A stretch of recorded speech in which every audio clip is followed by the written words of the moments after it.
తులసి spiritual ప్రేక్షకులకు స్వాగతం. ఈ వారం రాశి ఫలాలు పరిశీలిద్దాం. ఓం వసుదేవసుతం దేవం కంసచాణూరమర్దనం దేవకీ పరమానందం కృష్ణం వందే జగద్గురుం. ఓం శ్రీ రాధాకృష్ణాభ్యాం నమః. ఓం శ్రీ దుర్గామల్లీశ్వరాభ్యాం నమః. ఓం కృష్ణం వందే జగద్గురుం అర్జునం వందే జగదేక వీరం. మనకి ఈ వారంలో మనకి ఏ గ్రహాలు ఏ రాసుల్లో ఉన్నాయో ఒకసారి చూద్దాం.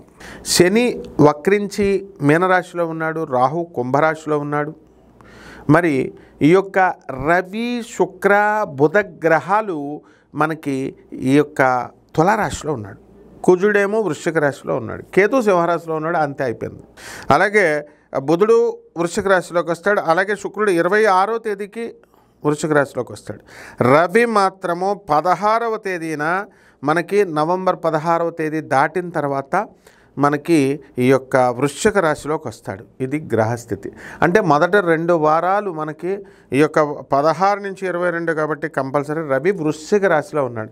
మరి ఇక్కడ ఎవరున్నారండి అని అంటే శుక్ర బుధులు మాత్రమే మనకి తులలో ఉన్నారు. ఈ విధంగా ఒక్కొక్క రాశి వారికి ఎలా ఉంటుందో చూద్దాం ఇప్పుడు.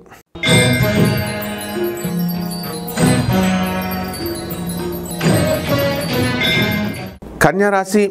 ఈ కన్యారాశి వారికి అందరికీ కూడా ఆర్థికంగా చాలా అభివృద్ధిలో ఉంటారు. మీరు ధనస్థానంలో ఈ యొక్క శుక్ర బుధులు ఇద్దరూ రావడం అద్భుతమైనటువంటి సంచలనాలు చేస్తారు మీరు. అదేవిధంగా రవి మీకు ఈ వారంలో ఈ యొక్క వృశ్చిక రాశిలోకి వెళ్ళాడు కాబట్టి ప్రభుత్వం నుంచి రావాల్సినటువంటి బకాయిలన్నీ వస్తాయి. ఉద్యోగస్తులకు రావాల్సినటువంటి టీఏలు డిఏలు అరియర్స్లు ఇవన్నీ కూడా మీ జతబత్యాలన్నీ కూడా వచ్చేస్తాయి. ఎవరైతే రిటైర్మెంట్ అయిపోయారో అటువంటి వాళ్ళకు కూడా మీకు రావాల్సినటువంటి ఇన్సెంటివ్స్ అన్నీ కూడా వచ్చేయడం అనేటటువంటిది జరుగుతుంది. అయితే జాగ్రత్తగా దాచుకోండి అని చెప్పి రిటైర్ అయిపోయిన పర్సన్స్కి చెప్పి పంపిస్తే వీళ్ళు ఏం చేస్తారంటే మళ్ళీ బ్యాంకుల్లో తనఖా పెట్టి మళ్ళీ పిల్లలకి పంచడాలు, సెటిల్ అయిపోయినటువంటి పిల్లలకి వెళ్ళిస్తారు. ఈ విధంగా వీళ్ళ పిచ్చ పనులు అనేటటువంటివి ఈ యొక్క రాశి వాళ్ళ కన్యారాశి వాళ్ళ తల్లిదండ్రులు చేయడం జరుగుతుంది. అయితే ఈ కన్యారాశి వారికి ఎంతసేపు చూసినా సరే ఉద్యోగం రీత్యా ఉద్యోగం చేయాల్సినటువంటి వాళ్ళు వీళ్ళకి చేస్తున్నటువంటి ఉద్యోగం నచ్చక డిస్సాటిస్ఫాక్షన్ అవుతూ ఇతరుల బుర్ర తింటూ ఉంటారు. కాబట్టి ఈ రాశి వారికి భార్యాభర్తల మధ్య కొట్లాట్లు అనేటటువంటివి చాలా అధిక మొత్తంలో ఉంటాయన్నమాట. కాబట్టి ఇటువంటి వాళ్ళంతా కూడా ఒకళ్ళకొకళ్ళు కాంప్రమైజ్ అయ్యి పనులు చేసుకోవాల్సినటువంటి అవసరం ఉంది.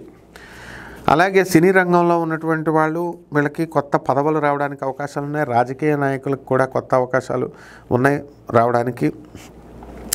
అదేవిధంగా ఈ రాశి వారికి అందరికీ కూడా మనకి విదేశాలకు వెళ్ళేటటువంటి అవకాశాలు ఉన్నాయి. విద్యార్థులు ఈ యొక్క పరిహారాలు ఏమిటంటే ఈ శని సప్తమంలో ఉన్నాడు కాబట్టి శత్రువులపై విజయం సాధిస్తారు. మీరు ఈ శని జపం చేసుకోండి, శని స్తోత్రాలు చదవండి. శనికి కిలోంపావు నల్ల నువ్వుల్ని నల్లని వస్త్రాన్ని ఇచ్చి పేద బ్రాహ్మణులకి శనివారం నాడు ఉదయం 8 గంటలకు దానం చేసుకోండి. దశమహావిద్యల్లో ఒకటైనటువంటి మహాకాళి అమ్మవారి యొక్క హోమాన్ని మీ ఇళ్లలో చేసుకోవడం ద్వారా బ్రహ్మాండంగా ఉంటుంది. శుభమస్తు.